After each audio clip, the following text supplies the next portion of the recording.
Vice President Kamala Harris accepting the Democratic Party's nomination for President of the United States. It is now our turn to do what generations before us have done.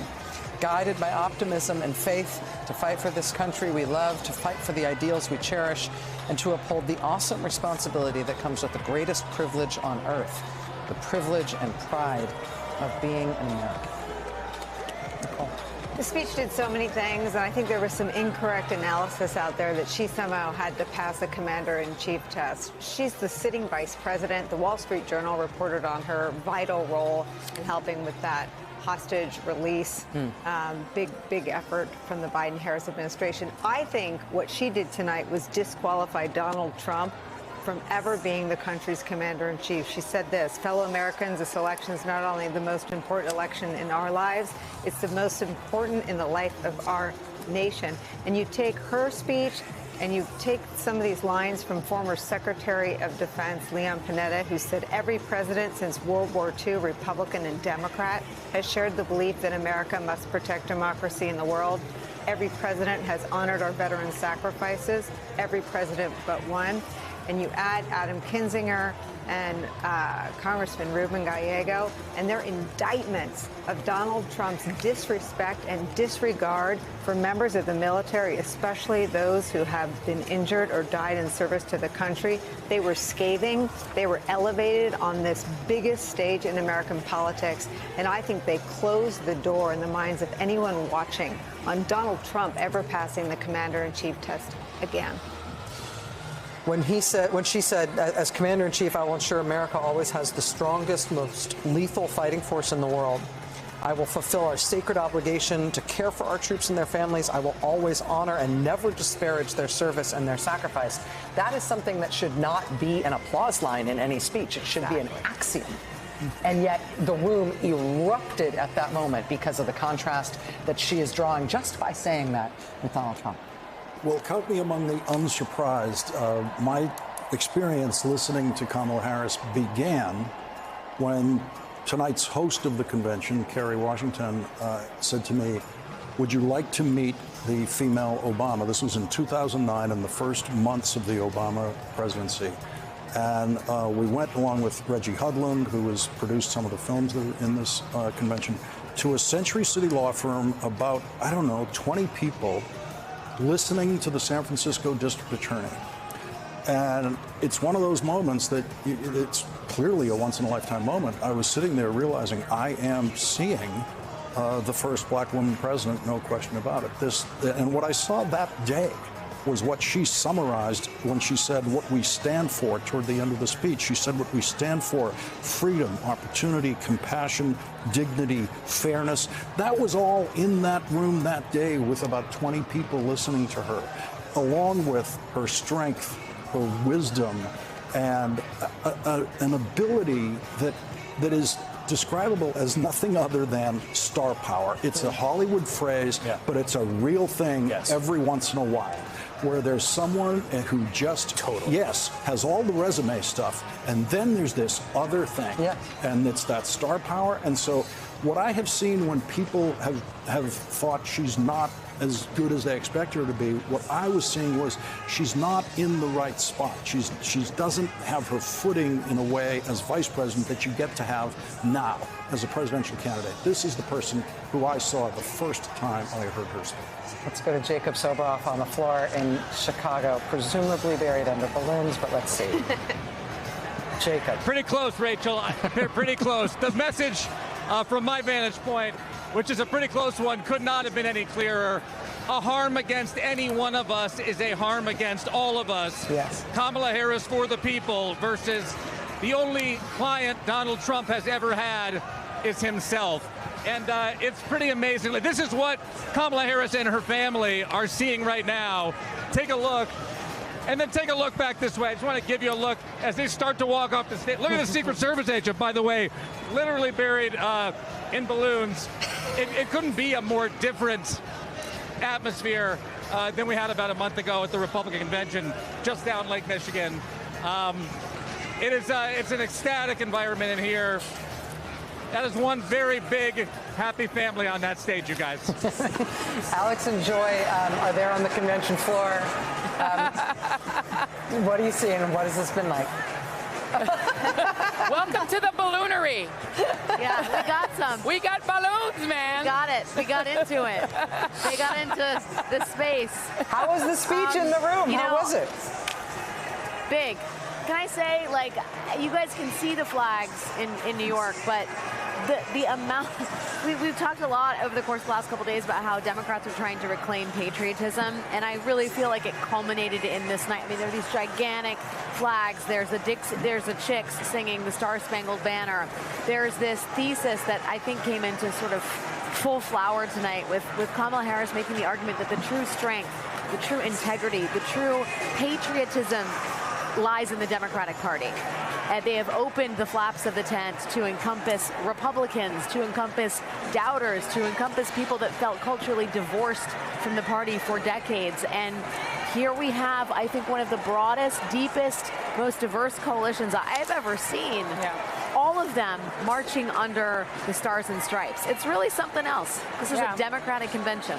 Absolutely. And, you know, I think listening to that speech, I was actually especially glad, even gladder than I was when I got down here, that I was here with this lady. Yes, Mother. Because, you know, America is, if anything, it is a magnet.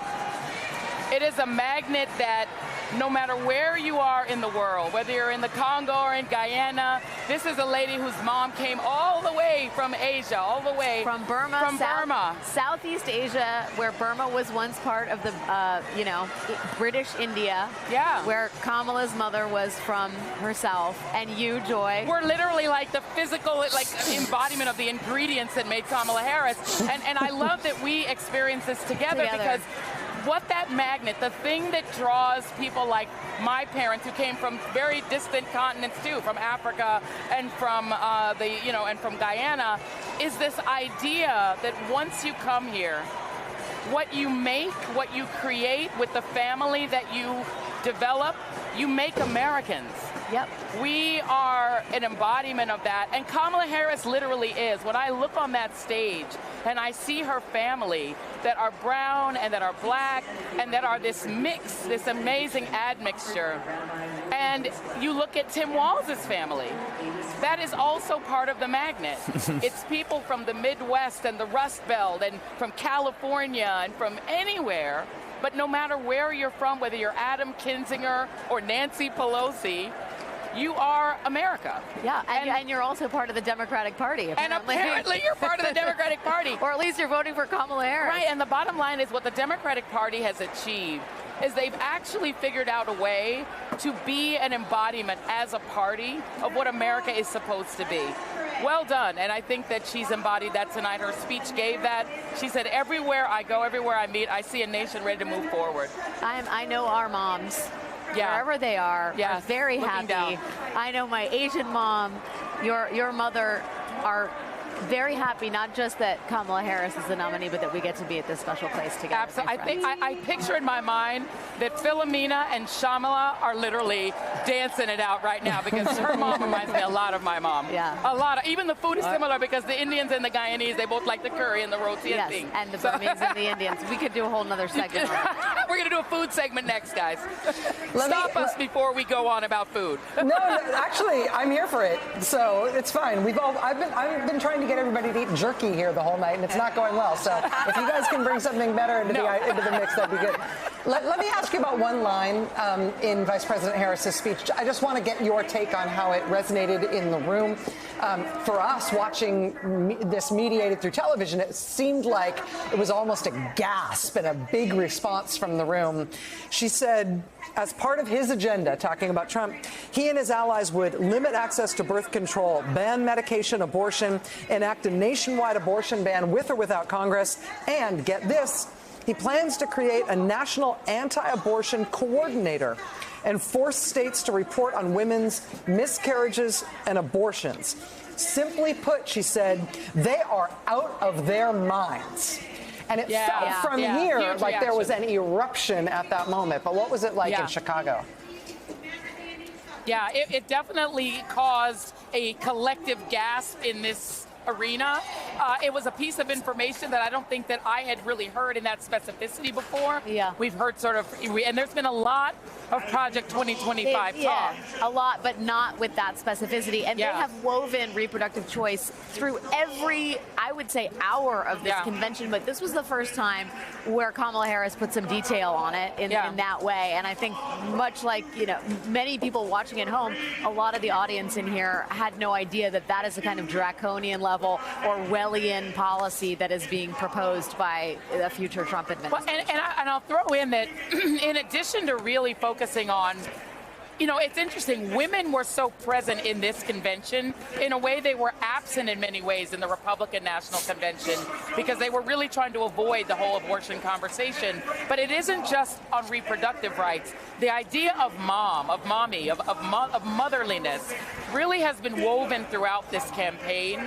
Through this convention, whether it was Michelle Obama talking about losing her mom, and whether it was any of the many women who are talking about the choice to be a mom, having to be your own choice, the choice on how to create families, and the way they've described family and mothers, I think has been very unique and interesting, as well as the way they've defined manhood and masculinity. Yeah. It's a really modern sort of conception of the family. I still can't get over Tim Walz's son. I'm sorry. Like I literally just that moment I think is still sticking with so many people.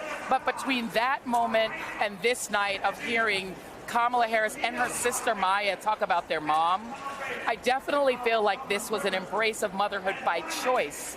And motherhood, whether it is a stepmom or whether it's a blended family, but I feel like that was another sort of sub-theme in this. There are a lot of kids who have been on stage tonight, whether stepchildren, nieces, goddaughters, little kids, older kids, big kids, the idea of sort of generational inheritance and not just what kind of choice you have in terms of having children or not, but what kind of world you are leaving those children has been I think almost a subtext of the proceedings here tonight. Well, that and the fact that all of the families you've seen here are so warm and loving and tactile and very different from what you saw at the RNC, where it felt more sort of clinical and sort of quasi. That's being generous, I would say. I'm not sure that I would call what I saw a family, I mean, they have the same last name, but there's a lot of distance between the members. It felt cold and it felt angry and it felt, that convention felt like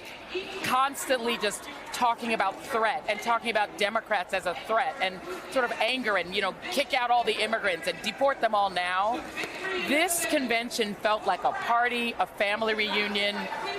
And the family reunion has then led to balloons, many balloons. 100,000 balloons, like all family reunions.